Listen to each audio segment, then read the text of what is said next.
G'day guys, today I'm going to talk you through a technique that I use to get enemy planes off my tail, and today I've got the U-188 behind my LA-7. The technique that I'm going to show you is one that I use quite often, and although the LA-7 is more agile than the U-188, I recently used the same technique in the Soviet Tu-2S against the Japanese Army Ki-84, so it's useful for both fighter and attack aircraft, and I highly recommend that you learn this technique if you want to turn the tables on enemy planes that get behind you. Now, to set the scene for you, my wingman and I were taking a lot of ground fire from both small arms and AA.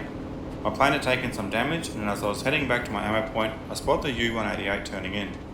I'm damaged and starting to overheat, so I need to act fast. As I fly through the smoke, I decide to brake hard, and when I realise I won't be able to complete the turn, I'll flatten out to present a smaller profile and wait for the overshoot. I check his position, pull up slightly and turn towards him. I follow him as he passes under, and I'm able to use the roll to pull onto his tail.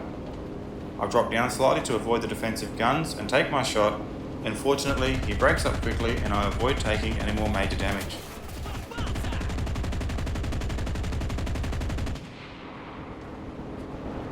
Now, there's two things from this encounter that I want to bring to your attention. The first is to be mindful of your target profile. For example, if we check his view just here, you can see that during the turn, the full frame of my aircraft is visible and presents a large target area, but as he closes the distance, I'll level out and my profile shrinks, making it a lot harder for him to get a shot on me, as well as setting me up for the counter-attack. The second thing is how effective this maneuver is for countering an overshoot. I use it all the time in my fights and try to force enemy pilots into this position whenever possible. When they overshoot, climb slightly and turn back into them, and then use a roll to settle into a pursuit position on their tail. It's one of my go-to moves, and I'll be making more videos on it soon, so keep an eye out for them. And that's it for today's lesson, guys. In my next video, I'm going to give you a few tips that you can use in your next rate fight, so make sure you stick around for that. I will also be making that video of the Tu-2S turning against the Ki-84. If this video helped, hit like and subscribe, and drop a comment if you've got any questions, or if there's something that you would like to see.